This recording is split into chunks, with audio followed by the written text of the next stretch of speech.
prinsip-prinsip bernegara yang baik seperti itu.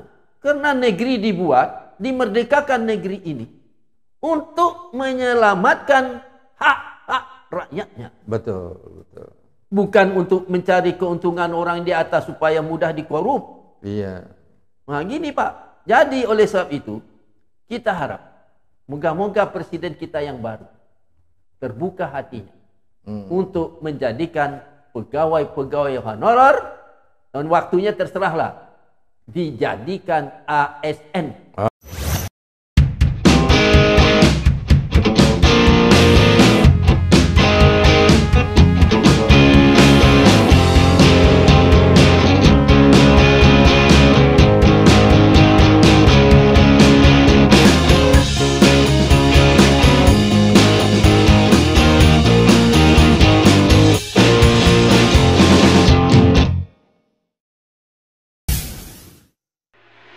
Assalamualaikum warahmatullahi wabarakatuh.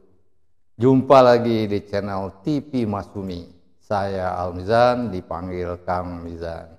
Pemirsa, ini masalah pegawai honorer di sektor pemerintah, ya, guru rumah sakit, pemerintah daerah dan lain-lain, terus ya menuai kontroversi dan kadang-kadang di luar nalar rasa keadilan dan kemanusiaan.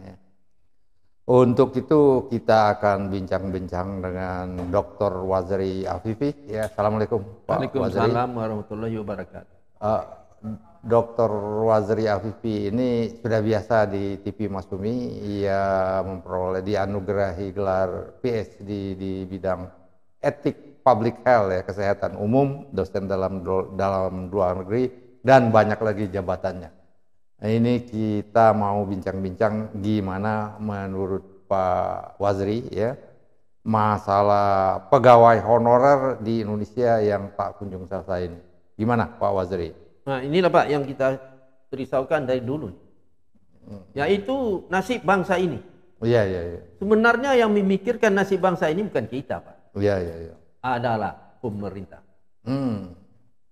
Dia itu menjadi berani memikul suatu jabatan. Iya. Dia harus ingat. Iya. Selagi bertambah jabatannya, Iya. selagi itu bertambah tanggung jawab. Iya. Untuk menjadikan bangsanya menjadi bangsa terhormat. Iya. Dan mendapat keadilan. Iya. Salah satu keadilan yang wajib dilakukan oleh pemerintah adalah pegawai honorer. Apakah dia guru? Apakah dia perawat?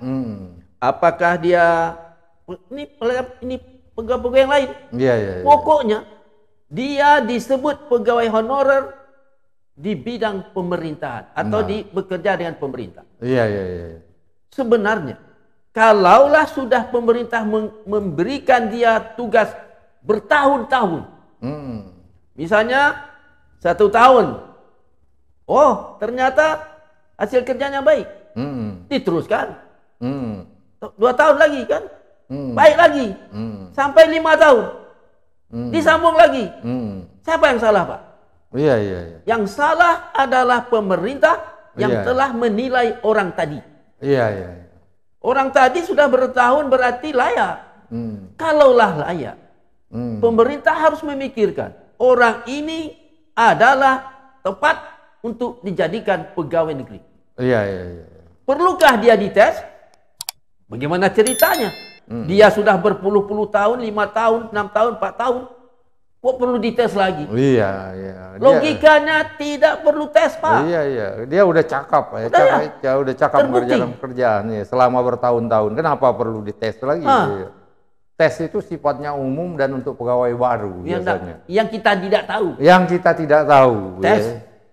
Kita tidak tahu kepribadiannya, kita tidak tahu kapasitasnya, kita tidak tahu loyalitasnya dan lain-lain, perlu dites. Kalau orang yang sudah mengabdi puluhan tahun, dites lagi, janggal itu. Aneh, masuk akal. aneh bin ajaib. Aneh bin ajaib. Dan malangnya Pak, yang memberi tes tidak paham bahwa perangai dia memberi tes kepada honorer yang telah berpuluh-puluh tahun tadi adalah menyalahi logika hidup. Betul, betul ya, tadi. Iya.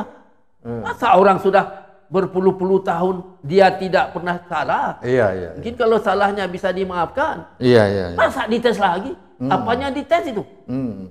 Kamu tanya hari, pemerintah mengtes orang honorer ini, apanya? Iya, iya, betul. Iya. Kalau misalnya ujian tes, tidak mungkin. Apa sebab?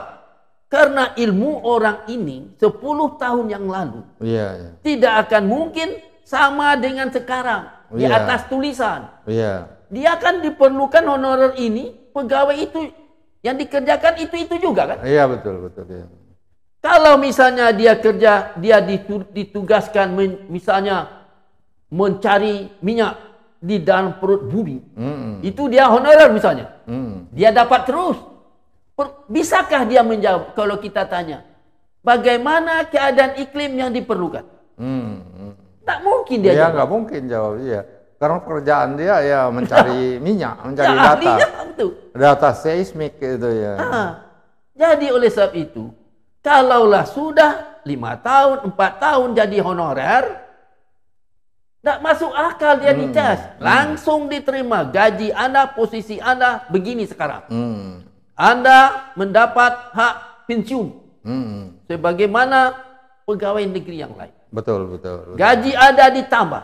Semua keperluan pegawai negeri diberikan kepada Anda. Iya, iya, iya. Karena Anda ternyata telah layak. Gitu aja. Iya, iya, iya. Oh, dites-tes. Oh iya, itu. Nah, kita harap Pak, perangai-perangai pertesan sekarang berhenti. Iya, iya, iya. Kalau udah guru itu layak jadi guru, angkat. Apa? Kan orang dia umurnya udah banyak. Umur banyak, pelajarannya masa lalu, dites dengan pelajaran sekarang. Iya. Oke.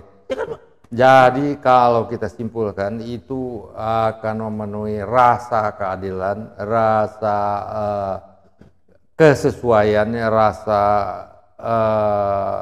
lain-lain ya, bahwa pegawai honorer itu segera diangkat menjadi pegawai negeri. Ya. Dan proses pengangkatannya tidak perlu tes-tes, karena tes itu sangat janggal dan tidak masuk akal. Kira-kira gitu Pak Waziri ya. Sekarang filosofinya kita mau tanya Pak. Ya. Apa alasannya dan apa tujuannya? Iya. Memberikan tes kepada orang yang telah layak. Iya, betul. Saya heran tuh apa alasan? Iya, iya. Itu hanya mubazir kertas itu. Iya, iya, iya. Mubazir kertas waktu yang kalau kertas dan waktu mubazir tidak masalah Pak, masih bisa dimaafkan. Sekarang dia berhutang dengan perasaan orang yang telah layak tadi. Iya. Jadi materi ketakutan terus. Iya, materi yang dites itu nanti jauh tidak bersesuaian dengan apa yang sudah dikerjakannya 10 tahun yang akan datang, ya yang sudah lalu dan yang akan datang.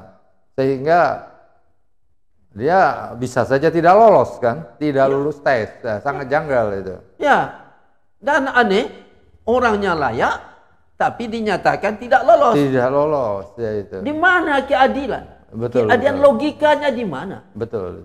Oleh sebab itu, mulai dari sekarang, semua yang honorer, misalnya beri waktulah 3 tahun kah atau 4 tahun kah, yang telah bekerja 4 tahun tanpa salah, atau diterima terus, langsung dia masuk 1 Januari tahun 20. Maka 1 Januari tahun 25 posisinya, statusnya diubah jadi pegawai negeri. Itu yang adil, itu yang benar, itu prinsip-prinsip bernegara yang baik seperti itu.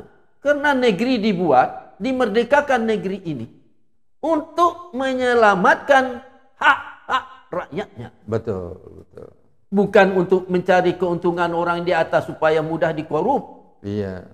Nah gini Pak, jadi oleh sebab itu kita harap moga-moga presiden kita yang baru terbuka hatinya untuk menjadikan pegawai-pegawai honorer, dan waktunya terserahlah dijadikan ASN. Oh iya, betul betul itu kayak. Kalau misalnya ternyata DPR menanya-nanya keputusan dia dulu, sudah dekret atau perpu, senang cerita kan? Iya betul. Prabowo mengeluarkan perpu, selesai masalah. Iya iya. Nah, ini kita meragukan sekarang Pak. membuat undang-undang yang bertele-tele dan hasil undang-undang itu sudah jelas tidak adil. Masa ditandatangani? Iya, itu iya. masalah juga. Jadi masalah. Itu di Republik Mimpi, Pak. Iya, akhirnya pegawai honorer nggak bisa jadi ASN. Nggak bisa, karena berdebat, tapi debat untuk yang salah. Iya, iya, iya. Nah, ini di Republik Mimpi begitu, Pak. Oke, oke. Di Republik Mimpi, kalau ada yang berdebat yang disebut legislatif namanya, di situ dia selalu mengatakan, mengaku yang salah. Nah, moga-moga Republik Indonesia tidak sama dengan Republik Mimpi, Pak. Republik Indonesia hanya berkata, berikan haknya kepada yang berhak menerimanya. Iya. Tidak perlu berdebat lagi. Dulu berdebat, buat undang-undang, undang buruh, macam-macam. Masa yang salah-salah diakui? Nah, ini Pak, supaya di bawah pimpinan Pak Prabowo, Republik Indonesia, rakyat mendapat haknya dengan adil. Iya, demikian pemirsa, saya kira semoga ini bermanfaat dan semoga ini aspirasi dari kita TV Masyumi ini didengar oleh para pejabat pembuat kebijakan. Gini Pak, ada lagi Pak. Iya. Kenapa Pak Prabowo membuat putusan itu? Dia tidak sendirian di dunia Pak. Oke. Dia harus membandingkan. Iya. Presiden negara lain membantu rakyatnya. Iya. Bagaimana caranya untuk supaya rakyatnya itu menjadi hidup yang layak. Oke. Kita harap Pak Prabowo juga sakit atau menjadi sedih kalau rakyatnya kurang pelayanan dari pemerintah. Iya, demikian pemirsa. Ya. Wabillahi taufiq wal hidayah. Wassalamualaikum warahmatullahi wabarakatuh. Waalaikumsalam.